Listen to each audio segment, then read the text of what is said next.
Hi everyone, and welcome to Tech in 5 Minutes. Today, we are going to compare GraphQL, a newly introduced tool for the API management, with the classical REST. Which of them is overrated? Watch this video till the end to find out. Before we start, make sure you are subscribed not to miss new videos on the most interesting technology insights.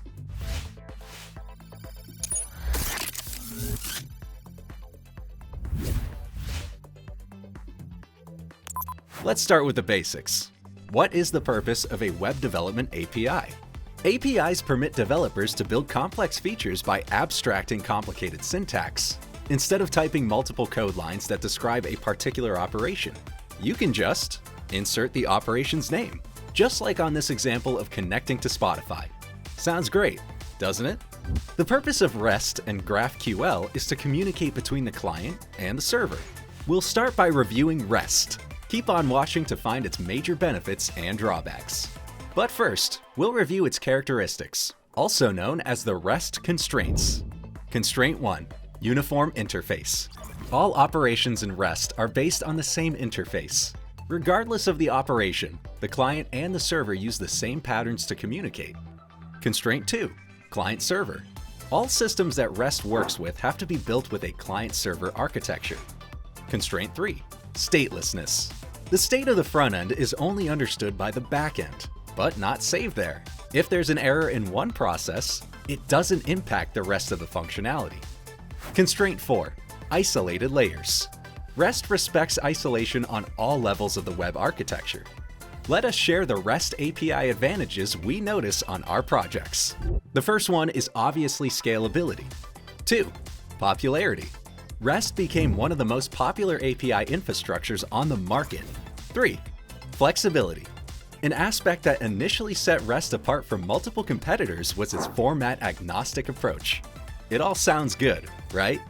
Just wait for the REST cons that we especially hate. So, our list of disadvantages include: 1. It requires multiple round trips. If you need a lot of additional information in your main request, REST won't be able to deliver this data in one go. 2. Overfetching. Even if an app needs only a few fields from an API endpoint, it gets all the data. Thus, we'll get the full information on each player when we are just interested in the name. So maybe GraphQL is your best choice. Wait, let us share our experience of API development with GraphQL. So, what is GraphQL? It's a query language for API integration that executes data requirements. What about GraphQL advantages? 1. It connects front-end and back-end.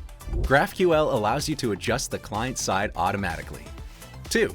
Each client specifies exactly what data is used on the back-end. GraphQL allows the software to be more specific in its requests. 3. A strong type system. GraphQL is stricter about API types. They are stated clearly in the schema definition language. You have to learn these types before building an architecture. Time for its cons. GraphQL disadvantages are the following. 1.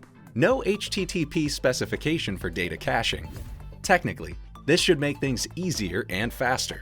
However, in reality, our team notices that this system requires a lot of metadata. 2.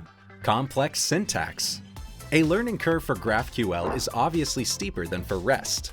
Would complex syntax stop you from learning the GraphQL, or do you like to be challenged? Drop a comment under the video to share your thoughts. 3. Increased codebase size. The schema has a lot of repetitive code, and in many cases, we hate that we need to write a nearly identical code, one for a database, another one for GraphQL. By the way, if you happen to be interested in blockchain APIs, you will definitely enjoy the article we put in the description box for you. Okay, so now we'll highlight the major differences between REST and GraphQL. Make sure you follow them closely to understand what's better for you. The first point is the schema definition language, SDL. REST is described as a list of final destinations where the data will be used or stored. GraphQL, on the other hand, uses its custom schema to describe the requests. Resources. REST assigns a URL to each data resource. To send a request and retrieve a piece of information, APIs send requests to that address. REST processes a request and returns a JSON document. In GraphQL, you need to create two separate types, one that defines the object, and the other one, query, that refers to the ways of retrieving it. Route processing. Both REST and GraphQL use similar approaches to move data and start functions. However, GraphQL allows repeating a query several times and requesting details. In the long run, this is what prevents overfetching. Also, they both rely on communicating with the server via functions. In REST, one function can communicate only with a single request. In GraphQL, on the other hand, one request can activate many functions. Is it time to sum up?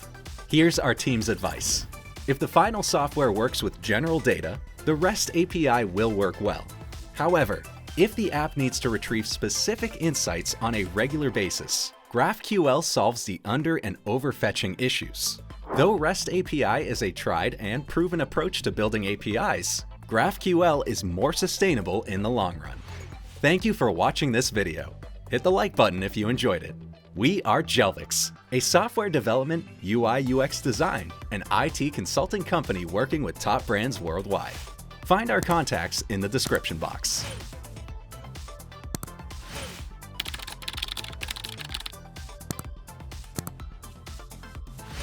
Make sure you are subscribed if you don't want to miss our upcoming videos. Bye, take care.